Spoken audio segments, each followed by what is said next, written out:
Planeswalkers! Tyler here, and today I'm bringing you the first episode of Taste the Cardboard, a show that focuses on looking at the flavor of Magic cards, worlds, and mechanics. See, as Commander players, we have the entire history of Magic laid out at our feet, and with that comes access to almost every single mechanic, story point, and card ever printed. Sure, there's some stuff that's banned, but for the most part, we get to brew using all of these cards and mechanics that were probably never meant to interact, resulting in some hilarious combos and situations when you stop to think about the implications. For example, look at a combo currently going off in the Pioneer format between Walking Ballista and Heliod Suncrown. The combo, really quick, is giving the Ballista lifelink, in this case with Heliod's ability, and making sure it has at least two +1/+1 counters on it.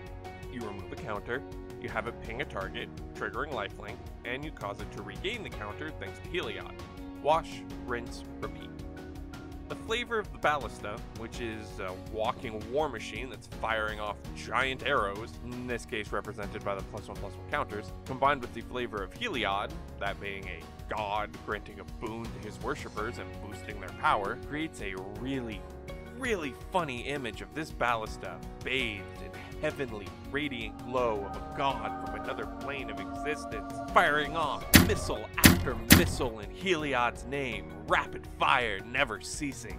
That mental image is hilarious, and is, to a degree, what this show is here to talk about. With that all out of the way, let's move on to the video's topic, where we'll be looking at the flavor behind three mechanics that I really enjoy, those being Escape, Bloodthirst, and Infect.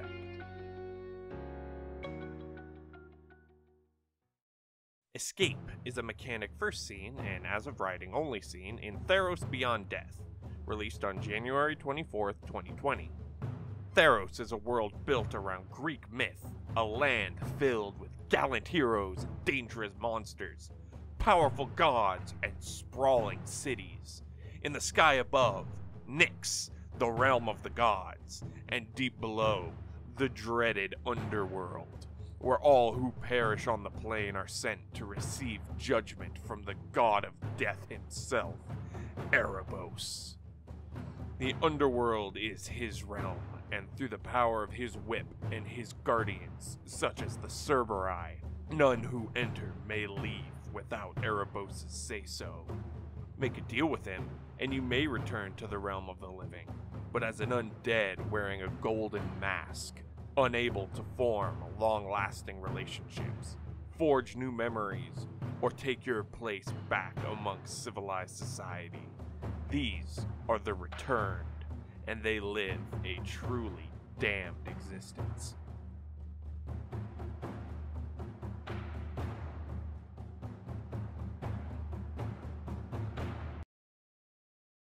Enter Theros Beyond Death.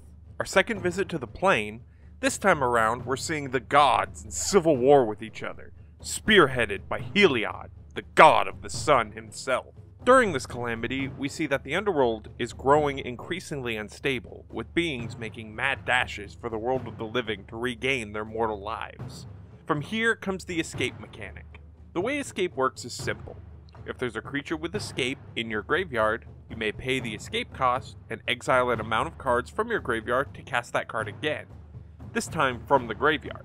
It envelops the idea of someone scrambling madly over the bodies of others who are also attempting to flee, and throwing them back down into the abyss in a bid to free themselves. Since the graveyard is, mechanically speaking, symbolizing the underworld, the flavor is on point. One of my favorite examples of the mechanic is on the two titans that we received in the set, Kroxa and Uro. For the sake of explanation, I'll just use Kroxa. Kroxa is a 6/6 Elder Giant who casts for a red and a black. He has an ability that triggers both on him entering the battlefield and on him attacking, and he has a line of text that reads, "If he did not escape, sacrifice him." He also has the escape cost of red red, black black, and exile 5 other cards from your graveyard. As depicted on the saga Binding of the Titans, the god of destiny, Klothys, sealed the Titans deep within the underworld long ago, then stood guard over them. During the War of the Gods, though, it looks like these two have managed to claw their way back to the world of the living. let's break down Kroxa and look at how each of his abilities fits from a flavor perspective. First, we have an ability that triggers when he enters the battlefield or attacks, which causes each opponent to discard a card. Then, if they discard a land card, or they don't discard a card at all, they lose 3 life. Kroxa is the Titan of Eternal Hunger. He's doomed to never be satisfied, and will eat, and eat, and eat, until nothing else can be consumed.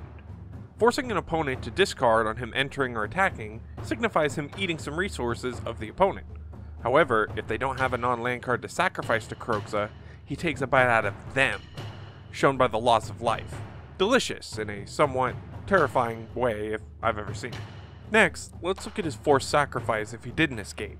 As stated above, both the Titans were bound to the underworld by Klothys, so this brief appearance on the battlefield before being sent off to the grave could be seen as a glimpse into the past, a chilling reminder of what Kroxa is and was before he was chained.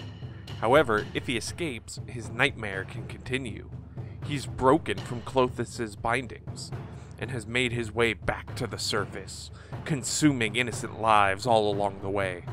The fact that he can escape over and over again shows just how much peril the underworld is truly in, as Klothys has been forced to leave her post and return to the world of the living, leaving her wards unguarded and free to break free whenever they can.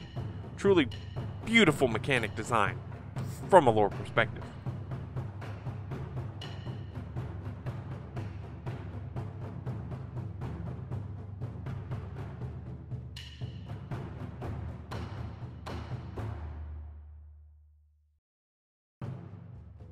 Moving on to the second mechanic on the list, we have Bloodthirst, a mechanic first seen on the plane of Ravnica with Guildpact, and later revisited in Magic 2012, with a couple of reprints in Commander 2017. Bloodthirst is a static ability that says the creature with Bloodthirst enters the battlefield with a number of +1/+1 counters, the number being their Bloodthirst number, if an opponent was dealt damage this turn. Worth noting, it has to be damage dealt, not loss of life, which won't trigger Bloodthirst. That being said, this distinction only helps build the flavor of the mechanic. Let's start with where the ability first came from. The plane of Ravnica is ruled by 10 guilds, each one represented by a dual color pairing. Each guild exemplifies the combined identities of the colors that make them up, and each time the plane is visited, each guild is given a mechanic to represent them. For the Gruul, the pairing of red and green, the first mechanic given was Bloodthirst. At their core, the Gruul represents complete anarchy. Might makes right. Smash the state. Burn it all down and let nature reclaim the rubble. To do this, the members of the Gruul fight and kill, and as such, Bloodthirst is only featured on creatures. Like a shark drawn to the struggling fish, the beasts of the Gruul thrive on blood. Carnage Worm, Goreclan Savage, Rabble Rouser, Skargan Firebird, Gristleback, creatures that thrive on the field of battle. Brawl with an opponent, make them bleed, and watch your creatures get stirred up into a blood craze. You can practically taste the copper. M12's creatures also fit the mechanic perfectly. Lurking Crocodile, Bloodlord of Vazgoth, Blood Rage Vampire, more creatures that historically eat meat or drink blood. This is why the fact that only damage, not loss of life, triggers Bloodthirst. Loss of life could just be seen as a drain of vitality, a weakening of the spirit. Damage, however, is more physical. You connected, you drew blood, you hurt them, and thus your creatures are driven into a frenzy.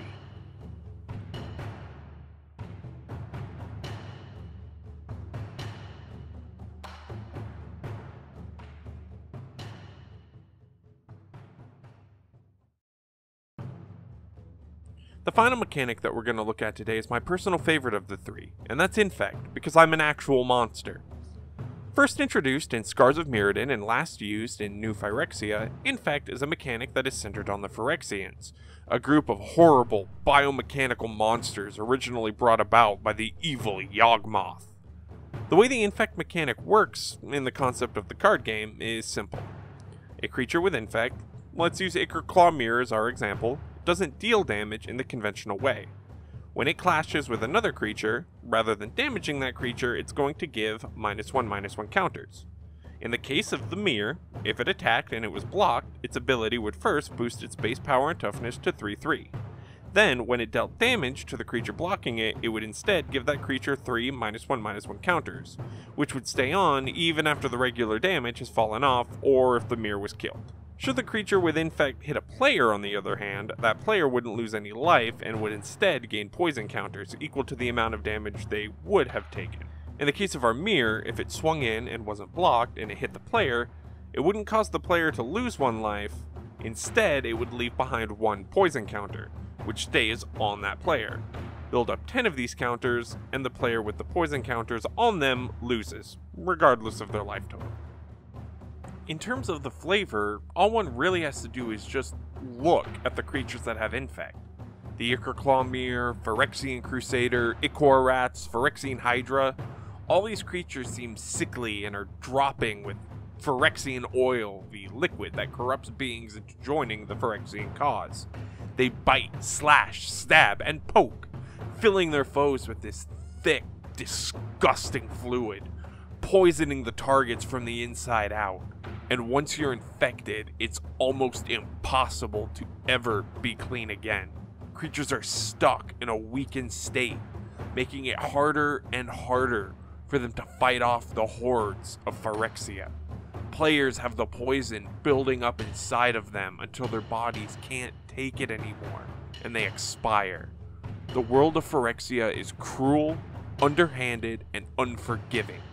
There is no mercy, only joining the ranks or dying trying to fight off the infection. It was strong enough to turn the entire plane of Mirrodin into New Phyrexia, and it's a threat that's still out there.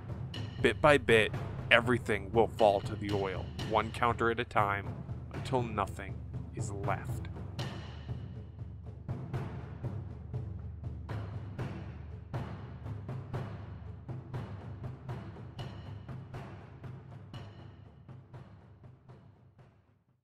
And on that note, I think this is a good spot to end this first episode of Taste the Cardboard. Be sure to comment below and let us know what your favorite mechanics are. Are there any that are no longer in use that you'd like to see brought back? Are there any that you'd like us to look at in the future? Be sure to leave all those answers down in the comment section below. Be sure to like, share, subscribe, and hit that little notification bell so that you never miss an upload. Thanks for listening, Planeswalkers, and we'll see you next time.